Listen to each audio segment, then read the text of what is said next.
Hotstix, thank you so much for Hey, making time to you're see me. welcome, Tabang. You're welcome. My name is Tabang. I represent Ipepalam. It's a community-based media, Yeah. and also I'm a curator, curate jazz, Oh, literature, and yeah. So just to start off, like I mentioned earlier, you look fresh for someone who just performed, and a 74-year-old. 76, man. Whoa, Why are you making me younger? I mean, you look. Could have said 64 and it would fit. Yeah, thank you. Yeah. How are you feeling about yesterday's performance? Well, I did as best as I could. And And judging from the, you know, the people and the responses, one would say it was indeed a worthy performance. yeah, Yeah. no, definitely. I mean, for you would think that names like you would be like, oh, let them rest. But you still pull crowds, you still Yeah. get people to connect, and that we are halalela song. Yeah. Very on the gospel This is side. what brings me back in touch with my soul, you know. It's a track that my mother loved. So to be in touch with her spirit, I always ensure that I perform that song. No, it was beautiful, touching, and that. Yeah. But I want to ask, when it comes to, because for me, jazz music does that anyway. Yeah, of So course. are you Jazz are you is now? It's Are you from gospel. exactly? Are you now thinking of heading toward more to that direction? No, I Or- continuously make music. I don't want to channel myself on the basis of what people think music is. Because people would always assign or assume a particular music belongs to this particular genre. Music is music, you know. Yes, Music, yes. we make music for the sake of bringing joy to people, irrespective of how it should sound. All these eclectic, terms that people use, to elevate the state of what they do in music is a fallacy. Because music is about what you hear, what you feel at a particular time. Yes, the root, whatever you want to call it, the rudiments of making music are the same. There's a short story by Langston Hughes. It's on that book collection. You read Langston Hughes. Wow. Yeah, Ways of White People. So there's one about joy, and then he said this guy goes on a crusade and to sell joy. What he does actually is just to sell jazz, and then says this is how black people feel. So what's your connection towards blackness and jazz? I am black. I don't have to be connected in any other way, and other than the fact that I am who I am, the black person. That takes me to, I mean, the conversation that I just showed you, like this Mamwini and all that, to say, including Brahu. We did something on Brahu the other time, mainly based on how I think you probably share a similar story. It's like you just went to pursue music and then you finished official schooling Yes. later on. But it was mainly to contribute to what was happening in South Africa at the time. To say, through this music, we're going to sing songs of protest and also upliftment. And to how does it look now? How do you make of it now that it's still uplifting, it's still a memory? Tabang, I think artists and musicians will continue to be who they are, what they do. What the politicians do with the essence of betrayal must remain what it is if they believe that their jobs is to ensure that the arts is something that will always uplift and create create social awareness, and it will continue. Any society that is devoid of artistic appreciation has no value in society. And coming back now to this, because the Cape Town International Jazz Festival is a thing, I think, for like, what, 25, 30 years? Been Yes, almost. contributing to that. Yeah. What's your take on the future of these kind of setups and other ones, like festivals and things? You know what I always find, what I found interesting as I was driving into from the airport, and I was looking at the posters. The Cape Town International Jazz Festival is a boost to the economy. You see, it doesn't say the Cape Town International Jazz Festival brings joy to the people of this country. You know, the continuation of labeling music as an enclave of economy. It's fine, it's okay, but ultimately, what is it intended to do? When people pay their money to come to these festivals, what are their objectives? Are they boosting the coffers of the country, or they are there because they want to bring joy to themselves? You know, which is something that we always underestimate, the power of what music can do to the people, to a people that feel so much depressed by the state of by the state of the country, and music makes a difference.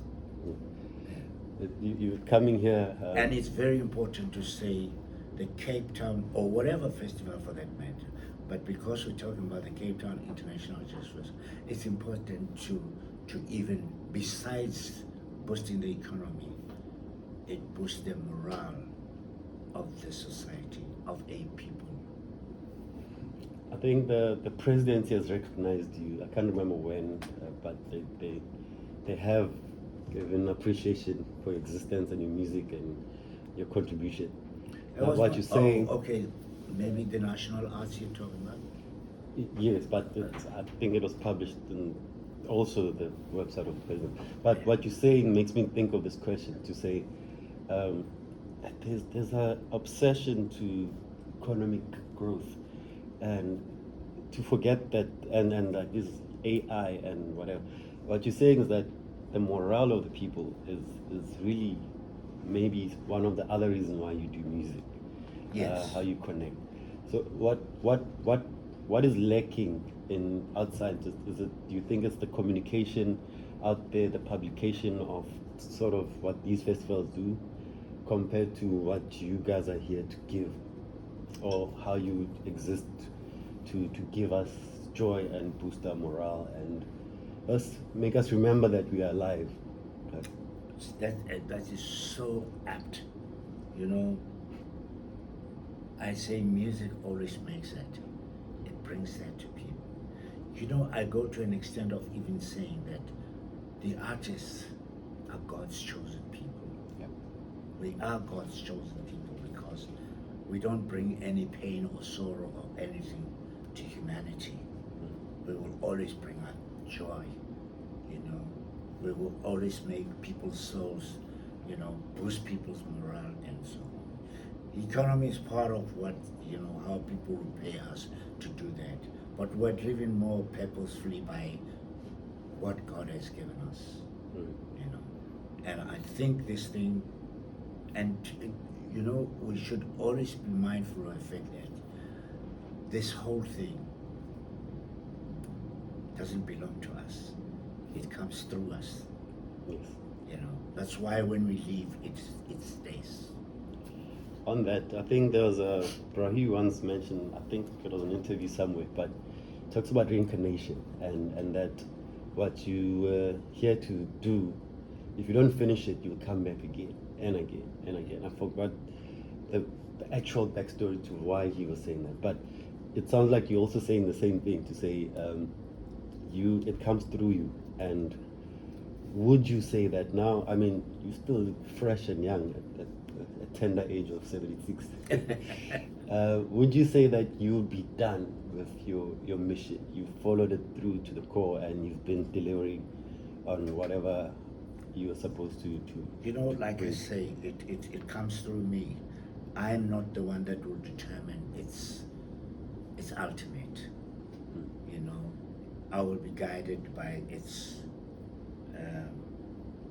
spirituality, you know, and when I ultimately lie or rest my soul,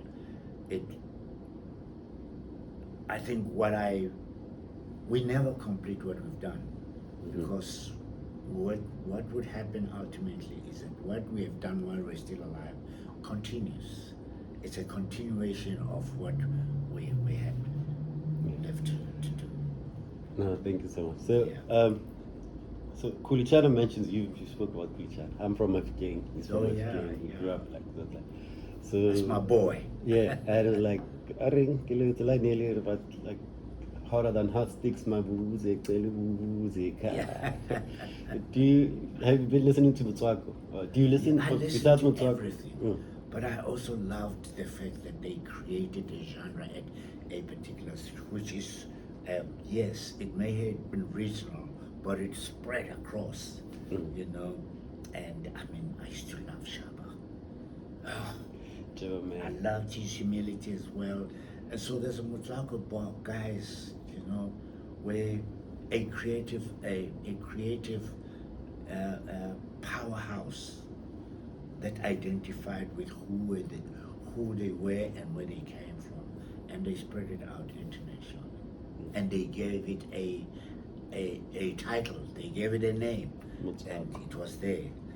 In other words, if you don't understand what Motswako means, it says, makes it all.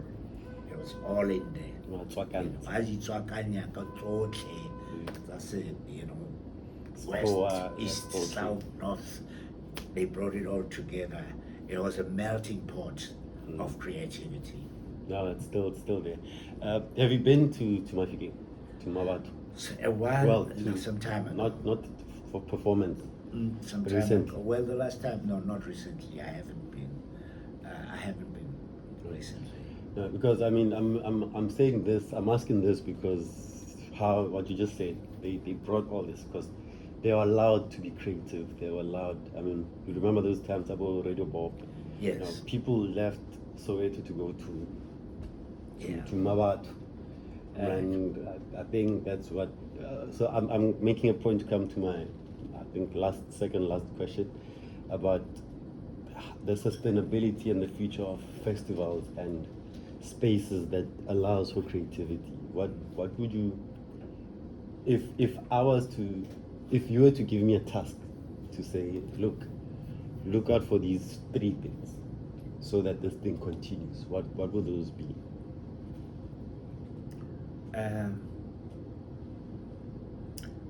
I think, if I may use the word regurgitating of the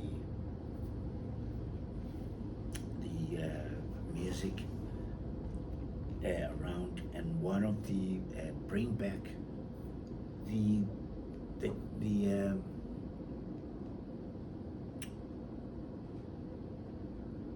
influence of the media house, like Radio Pop. The guys who were there, and the guys who were at Radio Pop were guys who understood the purpose of being on radio, what it means to advance music. And people must work outside politics. You know, there is a tendency to believe that our value must be judged according to how government responds. And it is very unfortunate. Yeah. I think we are who we are because of who we are. I think on that, people forget that government is the same people as us. Exactly. That same politician could be also a musician. Yeah. Or they could have been an actor at some point in their lives. They just got selected to go and present. So I like that, to say. I mean, earlier to your point, you said you drove here and it says boosting the economy. Yeah. Is that the value that the media contributes to art and to this? Right. It could be different. Yeah. It could be. But You know, the contribution should be more about moral boosting for people, for society, and that's the most important thing, because once you have a society whose moral is boosted, whose morale is boosted, then the economy naturally becomes, because you have enthusiastic people, you have people who are energized to actually ensure that they work towards advancing the economy. sure. Last question. You still stay in Soweto, right? I still stay in Soweto, So, but I'm thinking of leaving soon. So when I think of, um, I mean, there's a sense of being, if you want to call it a township, because it's multi-layered, that place. It's so big that you don't even know which part should be the township or which part is the suburb or whatever. But what would you say about there's you know about the township mentality, né? Yes. Yeah. And you chose, with all this success, you still chose to. It's very depressing, though. To be frank and honest, it's depressing because I don't know where all this comes from. You know, I think also the fact that we were not engaged, we're not integrated into recreating a society that wants good things for ourselves. I think when the townships were created, they were intended for a particular purpose. But those who moved into those townships made sure that those townships would be different. You know, but the younger people today don't even see it that way. You know, I mean, one of the worst things Tabang you could come through when you drive around townships is the dumping. The filth that is everywhere. You know, more about Badulanting. Have we lost, you know, the sense of belonging? Self-respect. You know, yeah. We've lost the sense of belonging. Everywhere you drive around townships, it's dumps and dumps and dumps, and people dump everywhere. And that's when I think about the people who moved into the town. They said, "We are going to make it livable," and people made it livable. What is it that the people today don't find it important to make the townships livable? Because we're not going to leave them. They are going to be there with us forever, unfortunately. Yeah. No, thank you so much for your time. Who are you looking forward to see, or you're going to be at the jazz? I'm going to look at the program and hopefully I'll make a choice then. All right. I hope I'll bump into you somewhere. I missed Abdullah. I really would have wanted. And besides just